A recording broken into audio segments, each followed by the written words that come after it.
Arestado ang apat na sospek matapos ang isinagawang buy-bust operation ng Philippine Drug Enforcement Agency o PDEA Region 5 at ang Municipal Police Station ng Bayan ng Calabanga sa Barangay Sabang sa lalawigan ng Camarines Sur nitong Martes, January 30. Nahuli ang mga sospek na kinilalang sina Benjo Bungapat na siyang caretaker ng naturang drug den at ang mga kasama nito na sina Virgilio Dasingan, Jonathan De La Cruz at Joven Vergar na isang security guard. Na-recover sa isinagawang operasyon ang 3 plastic sachet na naglalaman ng nasa 15 gramo ng hinihinalang shabu na tinatayang nagkakahalaga ng mahigit sa 100,000 piso. Nahaharap sa kasong paglabag sa Republic Act 9165 o ang Comprehensive Dangerous Drug Act of 2002 ang apat na sospek.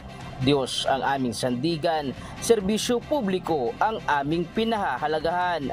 Ryan Salatandol, humahataw!